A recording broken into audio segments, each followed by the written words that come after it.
गांव में कोई या गांव के बाहर कहीं मंदिर में कोई ओझा सोखा बैगा होता है, दूसरे गांव में होता है तो वहां चले जाते हैं। ताबीज बांधने के लिए लोग चले जाते हैं, धागा बंधवाने चले जाते हैं, झाड़ फूंक कराने चले जाते हैं। सोचते हैं कि समस्या का समाधान वहां होगा। सोचो जरा, समस्या कहाँ है और आप ताबीज कहाँ पहनेंगे? गले में या बाजू में या फिर कमर में। धागा भी ऐसे ही बांधते हैं, बाजू में, कमर में या पैरों में। पैर में धागा बांधने से आपकी समस्या का समाधान कैसे होगा? समस्या मन में है और समाधान तन में ढूंढा जा रहा है। जैसे आपने खेत जोता रामलाल का और श्यामलाल को लगान पटा रहे हैं, तो रामलाल खुश होगा? जिसका खेत जोत रहे हैं, जिसके खेत में आप धान या फसल उपजा रहे हैं, लगान उसको देंगे ना। अधिया रेगहा जो भी बोते हैं, जिस तरीके से बात हुई उसी आदमी को देंगे। ऐसा तो नहीं है कि गांव के सरपंच को जाकर लगान देंगे या दूसरे गांव में जाकर देंगे। बस यही हो रहा है। दूसरे आदमी को आप लगान पटाएंगे तो उसके परिणाम में क्या होगा? झगड़ा, झंझट, बवाल, वो सब दिख रहा है। लेकिन हमें ये नहीं समझ में आ रहा है कि हमारी समस्या मन में है और हम पहुंच गए हैं किसी गंडा ताबीज वाले के पास। ताबीज बेचने वाले मंदिरों के सामने मिल जाते हैं। वो एक बोरी बिछा करके या चटाई बिछा करके एक अटैची रखता है, उसको फैला दिया है, उसमें कई ताबीज, अंगूठी पकड़े हुए हैं वो, और लोग इकट्ठे हो रहे हैं। अब वो अंगूठी में कोई पत्थर लगा रखा है, पन्ना, पोखराज, और कह रहा है कि तुम्हारा शनि ग्रह टेढ़ा है, ये अंगूठी पहनोगे तो शनि ग्रह सीधा हो जाएगा, घर की समस्या खत्म हो जाएगी। तो उसके पास आदमी पहुंचा और वो अंगूठी पहन रहा है। बताइए, एक उंगली है, उस उंगली में अंगूठी लगाई जाएगी और उसमें एक नगीना जड़ा हुआ है, रत्न जटे हुए हैं, नीलम, पन्ना, पोखराज। उससे शनि ग्रह को कंट्रोल में किया जाना है। सोचिए जरा, शनि ग्रह हमारी धरती से बहुत बड़ा है, सैकड़ों गुना बड़ा है और लाखों किलोमीटर दूर है। वो कैसे ठीक हो जाएगा? और शनि ग्रह मान लो टेढ़ा हो गया है तो धरती से ही बड़ा है वो। शनि ग्रह टेढ़ा होगा तो पूरे धरती वासियों पर टेढ़ा होगा, न सिर्फ भारतवासियों पर बल्कि अमेरिका वासियों पर और बाकी दुनिया के जितने भी देश हैं उन सब लोगों पर, यानी 8 अरब की आबादी सब पर टेढ़ा हो जाएगा। और आप पहुंचे हुए हो कि हमारा शनि ग्रह ठीक हो जाए। कैसे हो जाएगा? एक सांत्वना मिल जाती है, आप 10-50 रुपए में अंगूठी खरीद लेके ले आते हैं, या कोई ताबीज उसमें झाड़ फूंक कर मंत्र मार के भभूत डाल के बांध के दे देता है बाबा। कोई और भोजपत्र लगा दिया, कहीं का कोई और किसी पेड़ का छाल डाल दिया, कोई गोटी पत्थर लगा दिया उसमें, और वो आपको दे देता है। आपको लगता है कि हम ठीक हो जाएंगे। अब आपके अंदर सत्य के बजाय सांत्वना जानने का मौका मिला है और उसी सांत्वना में आप खुश हो जाते हैं। कुछ लगता है कि इलाज हुआ है, लोग इसी भ्रम के भूत को इसी तरीके से भगाते हैं। लेकिन वो भ्रम का भूत जाता नहीं है, घूम फिर के फिर लौट आता है। प्रेम प्रकाश गुप्ता जी हुए हैं जो कोलकाता में रहते थे, और गुरुदेव जी के बड़े अच्छे वो मित्र भी हुए और सहयोगी भी हुए। उन्होंने काफ़ी मदद किया और उसी के नाते कबीर पारक संस्थान की नींव पड़ी थी प्रयागराज और तब के इलाहाबाद में प्रीतम नगर कॉलोनी में। उन्होंने एक बार मुझे बताया था, एक कोई घटना इन्हीं सिलसिले पर। एक आदमी था जो लौट आया गांव में, बाकी दो उनके मित्र दक्षिण भारत में मेहनत मजदूरी कर रहे थे। ये भी थे लेकिन अब लौट आए थे घर में।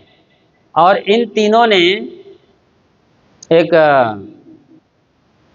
बड़ा सा गुल्लक, बच्चे होते ना गुल्लक रखते हैं, पैसा उसमें डालते हैं, तो वो गुल्लक रख रखे थे। उसमें बहुत सारा पैसा था इनका, इन तीनों का, कई सालों का। तो ये चिट्ठी लिखता है अपने दक्षिण भारत में दोनों साथियों को कि मुझे अब घर आने पर ये पता चला है कि समस्या है, तो मुझे ये गुल्लक में से कुछ पैसे निकालना है। और गुल्लक क्या था? वो हंडी था, सुराही जैसा। तो चिट्ठी लिखा होगा, चिट्ठी गई होगी, सालों बाद चिट्ठी आई, माफ़ करिए, कई दिनों बाद, हफ्तों बाद चिट्ठी मिली थी। फ़ोन का ज़माना था नहीं, उस ज़माने की बात है। चिट्ठी में लिखा कि आपको ज़रूरत है तो आप निकाल लो। तो वो पैसा निकाल रहे थे रात को, तो पैसा तो निकाल लिया 2-4 हज़ार, लेकिन उसके हाथ में कोई कांटा जैसे चुभ गया, तो खून आ गया। तो फिर से वो रिपेयर करके उस हंडी को रख दिया, उस गुल्लक को बंद कर दिया, ज़रूरत का पैसा निकाल लिया, खून देखा तो ऐसे रगड़ कर पोंछ करके रख दिया। अब बात आई और गई। अब ये आदमी अपने घर का समाधान कर लिया जो भी करना था उस पैसे से। अब 2 महीने बाद जब वो दोनों आते हैं, तो इसे, जो गांव में था, उसे कहीं दिल्ली जाना पड़ गया था किसी सिलसिले में। तो अब इन दोनों को पैसे की ज़रूरत पड़ी, तो चिट्ठी पत्री हुई, तो उसने कहा कि आप लोग भी निकाल लीजिए, मैं तो निकाल लिया, अपने घर का काम किया हूँ, और आप दोनों का हिस्सा रखा है, आराम से निकाल लो। इन लोगों ने सोचा कि अब धीरे धीरे क्या निकालना, पूरा फोड़ना ही है इसको, तो फोड़ दिया उस हांडी पे, जो हंडी थी गुल्लक के रूप में, वो फोड़ दिया गया। तो जैसे ही फोड़ा, पैसा तो था ही, उसमें कोई एक मरा हुआ सांप था। मरा हुआ सांप देखकर वो दोनों आश्चर्यचकित हो गए, अरे मरा हुआ सांप। तो उसको चिट्ठी लिखा कि तुमको दिखा नहीं, यहाँ सांप था एक मरा हुआ, हमने देखा, तुमने कैसे नहीं देखा? तुमको पता नहीं चला कि हाथ डाले उसमें तो सांप था कि नहीं था? सांप? वो आदमी पढ़ा चिट्ठी, 1 हफ्ते बाद चिट्ठी लिखा, और चिट्ठी हफ्ते भर बाद पहुंच रही है। मैं बताया चिट्ठी पत्री के ज़माने की बात है। जैसे ही चिट्ठी पढ़ा कि उसमें सांप था, और वो आदमी पढ़ते पढ़ते ही गिर गया, और गस खा करके कहते हैं कि उसकी वहीं मौत हो गई। उस आदमी ने ये सोचा कि मैं जिस दिन फोड़ा था, वो गुल्लक देखा था, निकाला था पैसा, तो सही में मेरे हाथ में खून आ गया था, तो सांप ने काटा होगा। और सांप काटा था उस दिन, बताओ, अभी तक कुछ भी नहीं, वो जहर भी नहीं लगा था, लेकिन आज पता चला कि सांप ने ही काटा था, पक्का हो गया, और वो फड़फड़ा करके गिर कर मर गया, 2 महीने बाद मर गया। इसका कोई इलाज है? सोचो जरा, ये है वहम। ऐसे ही वहम में, और वहम में मतलब भ्रम में, अंधविश्वास में पढ़कर आदमी आज अपने जीवन का सत्यानाश कर रहा है, और देव गोसैया भूत भवानी पूज रहा है। सत्य को जानिए ना। जब 2 महीना तक आप नहीं मरे हो, तो आज क्यों मर गए? अब तो मर चुका था, कौन सवाल पूछे उससे? जिंदा होता तो जाके उनसे बात होती, दिखाया जाता, भैया सांप मर गया था, वो तो बिल्कुल खंखड़ हो गया था, उसका कंकाल बचा था, चूरा चूरा हो रहा था, चूर चूर हो रहा था निकालने पर। तो जब 2 महीना तक नहीं कुछ हुआ, तो अब क्यों हो गया? सिर्फ मान लेने से। इतनी बड़ी ताकत है, ये मैं बता रहा हूँ आपको, कि मान्यता कितनी बड़ी चीज़ होती है, कि जीते आदमी को खोखला कर देता है, डरा देता है, पानी कर देता है उसके खून को। इसलिए केवल मान्यताओं पर मत जाइए, समझदार बनिए, आँख खोलिए। परख करिए। वस्तु अंते खोजय अंते क्यों कर आवय हाथ। साहब कहते हैं परख नहीं करोगे तो हाथ में कुछ नहीं आएगा सिवाय पछतावा के, सिवाय रोना और धोना के। कुछ नहीं मिलेगा आपको। पछताना, रोना, धोना ये कोई जीवन नहीं है। जीवन स्वस्थ और मस्त होकर जीने के लिए मिला हुआ है। तो पारख करो, सत्संग इसी का नाम है। सांप जो होते हैं, पनिया सांप होते हैं आमतौर पर तो गांव में, काटे तो कुछ भी नहीं होता है, लेकिन आदमी डर के मारे मर जाता है। 100 में से केवल 3% सांपों में जहर होता। सोचिए, बहुत कम, 3%। कोई काला नाग निकल गया, वो करात सांप निकल गया जिसको डंडा करात कहते हैं, ऐसे सांप जो जहरीले होते हैं। हाँ, ऐसे सांप के काटने से ही जहर लगता है और उसका इलाज है समय रहते किया जाए तो। ओझा सोखा बैगा के पास भी जाएंगे तो वो भी कोई दवाई लगाएगा, खून को निकालेगा, चूसेगा, थूकेगा, तब आराम होता है। खाली मंतर जंतर से सांप का जहर नहीं जाने वाला है। तो 3% सांप काटते हैं, उससे आदमी मरता है। लेकिन आदमी इतना डर जाता है कि पनिहा सांप भी काटा हो, नकली सांप भी काट दे आदमी को तो भी मर जाएगा आदमी, इतना डरा हुआ चित्त है। मान्यता ऐसी घर कर गई है लोगों के अंदर कि आदमी पदे पदे डरता रहता है। अकेले में आदमी छत पर नहीं जाता। कितने लोग हैं जो रात में छत पर नहीं जा सकते अपने, खास तौर से ये माँ बहन जो नारी जगत है, बहुत डरते हैं। अंधेरे में डर लग रहा है। अंधेरे में कुछ नहीं होने वाला है। अभी सूरज नहीं है, बस इतना ही अंतर है। अंधेरे में क्या होगा, ज़्यादा से ज़्यादा आपके घर की बिल्ली होगी वहाँ पर, और कोई ऐसे जानवर आ सकते हैं। सियार आ सकता है यदि आप जंगल झाड़ी के आसपास है, भालू आ जाएंगे यदि भालू वाले जंगल के आसपास हैं तो, वरना आप सिर्फ आदमी से डर सकते हो। आदमी चोर बदमाश के रूप में आपके घर में लूटपाट करने आ सकता है, इससे ज़्यादा कुछ नहीं। ऐसा नहीं है कि कोई भयानक राक्षस आ जाएगा, कोई ब्रह्म राक्षस आ जाएगा। मरी मसान जिंद चुड़ैल टोनही, इसके भ्रम में आप सब जानते हैं कि टोना मार दिया है और टोनही के चक्कर में कितनी माँ बहन बेटियों को जिंदा जला दिया जाता है शक के आधार पर। बिहार में एक घर के 5 लोगों को जला दिया गया। रात में एक बढ़िया उत्सव चल रहा था और उनका डीजे सही नहीं बज रहा था।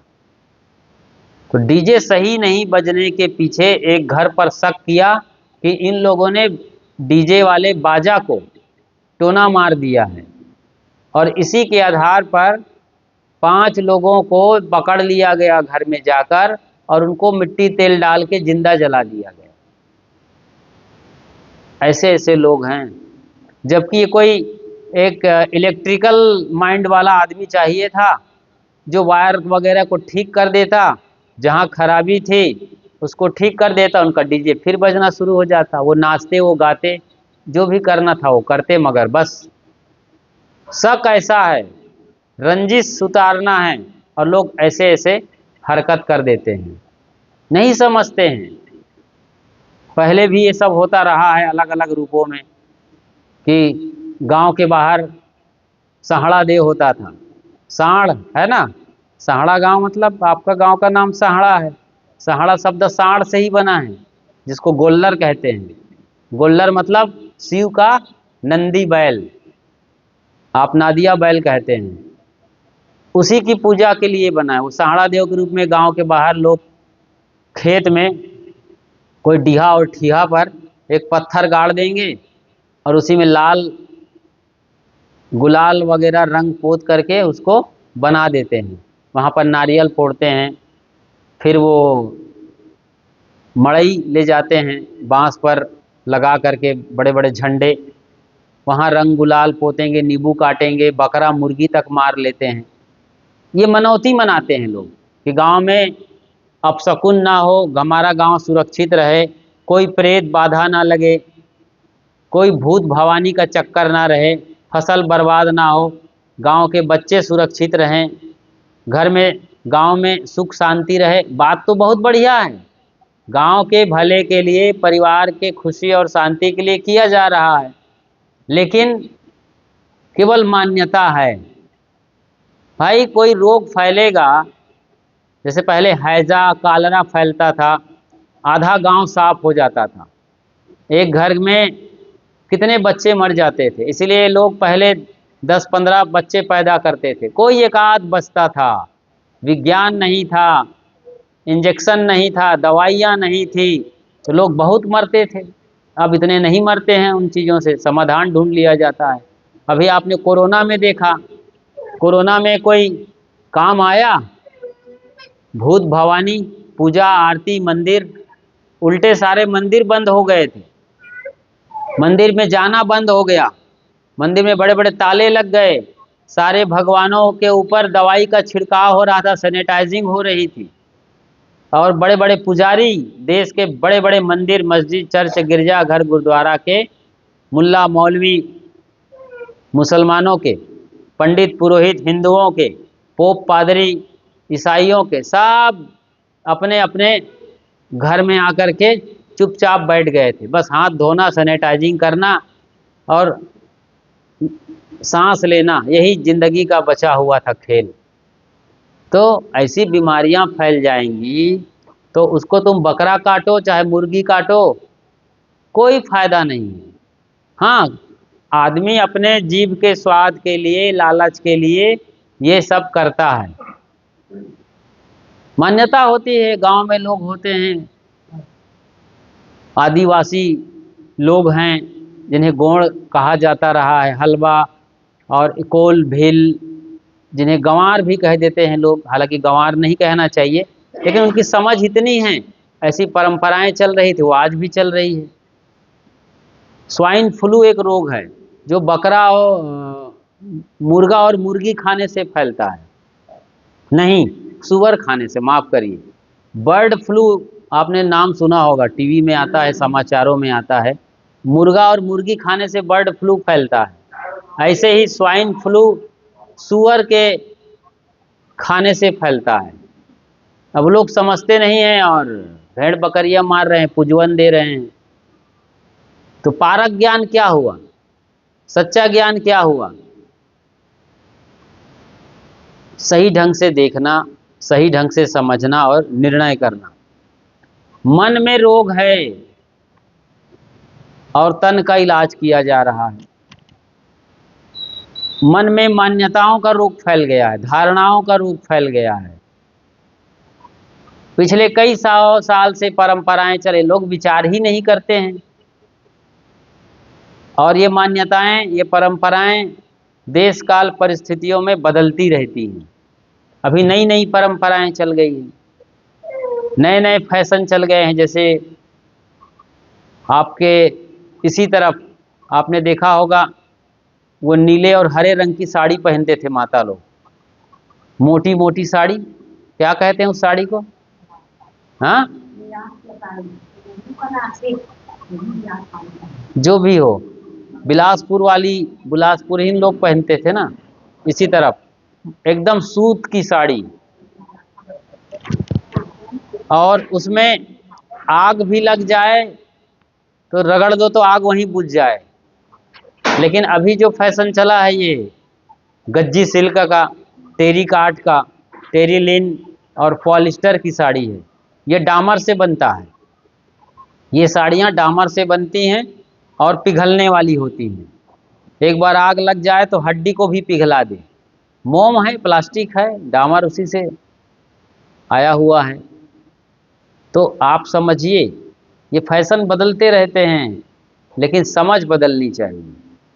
पुराना ढर्रा ढंग में आप जी जी करके उसी तरीके से जीते रहेंगे तो कैसे काम बनेगा? समझ बढ़ाइए। पहले बच्चियों को जल्दी शादी कर देते थे, 5-6 साल में। वो बाबा बता रहे थे कि उनकी शादी जो है बहुत जल्दी हो गई थी, 10 साल के आसपास। तो अब बच्चियों को पढ़ाया जा रहा है, पढ़ाइए उनको, खूब बढ़िया पढ़ाइए लिखाइए। बेटियां कितना काम करती हैं। अभी आपने देखा होगा समाचार में कि भारत की बेटियों ने वो क्रिकेट के खेल में अव्वल आई और वर्ल्ड कप जीता, और उनको एक एक बेटियों को 2-2 करोड़, 2.5-2.5 करोड़, 3-3 करोड़ रुपए मिल गए, और पुलिस का डीएसपी पद मिल गया, और उनके रहने के लिए बड़े बड़े घर बनाने के लिए लोगों ने ज़मीन दे दिया, सरकार ने। बेटी सोचिए ज़रा, खेल खेलिए, गिल्ली डंडा का खेल है एक तरीके से, क्रिकेट का खेल आप सब जानते हैं, बैट और बॉल का। उन्होंने बढ़िया खेला, प्राण लगा दिया, जान झोंक दिया, और सब देश को हराकर वर्ल्ड चैंपियन हो गए, विश्व खिताब जीत लिया। तो इतना सम्मान बेटियों का है। बेटियां बेटों से ज़्यादा समझदार होती हैं, ताकत कम होती है, बात सही है, ताकत कम होती है माँ बहन बेटियों में। प्राकृतिक रूप से ऐसा निर्माण हुआ है कि माँ बहन बेटियों को ताकत कम मिलती है, उनको प्राकृतिक रूप से उनकी मांसपेशियां कमज़ोर बनाई गई हैं। प्रकृति ने कमज़ोर बनाया है बहन बेटियों को, माताओं को, लेकिन समझ बहुत बढ़िया दिया है। परिस्थितियों को पढ़ने का, समझने का और किसी भी समस्या का हल निकालने का बहुत बड़ा गुण दिया है। ये उनकी बड़ी खूबी है। वो जल्दी टूटती बिखरती नहीं है, रो भले लेंगी, लेकिन रोने के बाद फिर से जब खड़ी होती हैं या फिर से तैयार होती हैं ज़िंदगी में, तो बहुत बड़ा रोल करती हैं और बहुत बड़ा समाधान ढूंढ के लेके आती हैं, और घर को यही लोग चला रही हैं। लोगों को भले वहम है कि हम बड़े बिजनेस कर रहे हैं, कहीं नौकरी में हैं, किसी धंधे में हैं, फैक्ट्री में काम कर रहे हैं, लोग खेतों में काम कर रहे हैं, ख़ास तौर से पुरुष वर्ग ताकत वाला काम करते हैं। ठीक है, इनके पास ताकत है, मांसपेशियों में बल है, हड्डी में ज़्यादा ताकत है, तो बड़ा बड़ा काम करते हुए नज़र आते हैं, पैसे भी कमाते हैं। लेकिन उस पैसे का सही समायोजन कैसे करना है, ये घर की मालकिन जानती है। इनके पास इसकी बड़ी अकल होती, बड़ी समझ होती है। बड़े घर वाले लोग होते हैं मालिक, ये आनन फानन में गलत निर्णय ले लेते हैं। घर टूट सकता है, बिखर सकता है, लेकिन ये लोग समझाती हैं कि अभी ये निर्णय नहीं लेना है, इस पर काम नहीं करना है, हमें अभी सही फैसला लेना है, थोड़ा रुक करके। और वो उस काम को टाल देते हैं, और टालने का परिणाम ये आता है कि घर टूटने बिखरने से बच जाता है। समस्या मन में है, हम ये बता रहे थे आपको। तन में समाधान मत ढूंढिए, समस्या मन से शुरू होती है। कोई भी समस्या, छोटी से छोटी समस्या की शुरुआत आपके मन से होती है। जैसे अभी आप चाय पी रहे हैं और गर्मी में से आए हों, और अचानक लोग फ्रिज में से पानी पी जाते हैं। एक तो शरीर पूरा गर्म हो गया है, शरीर का रेशा रेशा गर्म हो गया है, आग लगी है शरीर में। भयंकर गर्मी में लोग बाइक चला के आते हैं, दुकान पर रुकते हैं, और बाइक जैसे ही खड़े करते हैं तुरंत ऑर्डर करते हैं कि एक कोका कोला ले आओ, Mirinda, Pepsi, Thums Up, 7 up, कोई कोल्ड ड्रिंक मांग करते हैं लड़के, और वो फ्रिज से निकाल करके एकदम ठंडा दे देता है। ये ढक्कन खोलते हैं लड़के और जवानी के जोश में पीना शुरू करते हैं, और पीते हैं एकदम ठंडा ठंडा। बताओ, आग लगी है शरीर में, ये कैसे हो रहा है, समझ रहे हैं? तवा गरम है, और तवा में आप पानी का छिट्टा मारो तो क्या होगा, एकदम छन्न से वो पानी जो है अभी देखते देखते गोल हो जाएगा और भाप बन के उड़ जाएगा, तवा वैसे ही रहेगा गरम। तवा ठंडा थोड़ी होगा, और भाप बन के पानी कहाँ जाएगा पता नहीं चलेगा। ऐसे ही लड़के जब ऐसा पानी पीते हैं, कोल्ड ड्रिंक्स पीते हैं, एकदम चिल्ड वाटर, तो जैसे ही शरीर में जाता है वो पूरा भाप बन जाता है और खोपड़ी में चढ़ जाता है, और खोपड़ी में चढ़ते ही एकदम जैसे ब्रेन हेमरेज हो जाता है, अटैक आ जाता है। ये कितने लोगों के साथ होता है, समझते ही नहीं है लोग। समाधान ढूंढने के चक्कर में ऐसा हड़बड़ा जाते हैं कि बात बिगड़ जाती है। तो कोई भी समस्या आए आपके घर में, आप लोग आराम से शांति से देखिए, समझिए कि ये बीमारी कहाँ से आई है, लड़का क्यों परेशान है। मान लो आपका कोई लड़का है या बच्चा है अभी छोटा, या बच्ची है, वो रो रही है या रो रहा है, तो ऐसा नहीं कि गिलास भर लेके चाय पिला दो। रो क्यों रहा है ये तो देखो भाई। बच्चा रोता है तो उसके रोने का भी कोई कारण होता है। कई बार पेट ठीक नहीं इसलिए बच्चा रोता है, पेट झड़ रहा है इसलिए रोता है, कब्ज हो गया इसलिए रो रहा है, भूख लगी इसलिए रो रहा है, नींद नहीं आई इसलिए रो रहा है, और कोई दवाई खाया है तो उसके साइड इफेक्ट से बच्चा रोता है। बच्चा हर बार रोएगा तो रोने की आवाज़ अलग अलग होती है। बच्चे की रोने की आवाज़ यानी रिंगटोन अलग अलग होता है। बच्चे को पेशाब जाना होगा तो अलग ढंग से रोएगा, उसको टट्टी जाना होगा या टट्टी लगी है तो बच्चा अलग ढंग से रोएगा। माँ को बुलाना होगा तो उसकी आवाज़ अलग है, रिंगटोन हर बार रिंगटोन अलग है। अच्छी माँ, जो बढ़िया समझदार माँ है, वो बच्चे की रोने की आवाज़ को सुनकर समझ जाती है कि बच्चा क्यों रो रहा है। और आप लोग समझते नहीं है, बस बच्चा रो रहा है उठा लिए गोदी में और बस उसको दुलारने पुचकारने लगते हैं, और बिना मतलब का उसको अब घुमाना शुरू कर दिए, गली में निकल गए, यहाँ ले गए वहाँ ले गए। अरे आपको जानना चाहिए बच्चा क्यों रो रहा है। और ऐसी आदत बन जाती है कि आप बच्चे को दिन भर टांगे रहते हैं, फिर बच्चा आदती हो जाता है, वो बिना किसी के पास जाए चुप होता ही नहीं, ना बिस्तर पर चुप है, ना कुर्सी पर चुप है, ना खिलौने के साथ खेलना चाहता है। उसकी आदत बिगड़ गई और बच्चा आपके साथ हमेशा टंगा रहता है, कभी कंधे पर, कभी कमर पर, कभी खोपड़ी पर चढ़ा रहता है। दिन भर आदत बन गया उसका, एक बुरी आदत लग गई, और ये आदत आपने बना लिया है। अब वो नहीं उतरता है तो आप झिड़की लगाते हो, जमीन पर उतार के पटकते हो, ये टंगा ही रहता है साला, ऐसा है फलाना वैसा है, गाली देना शुरू कर दिया। आदत आपने बनाया है। ऐसे ही मन की आदत बनती है।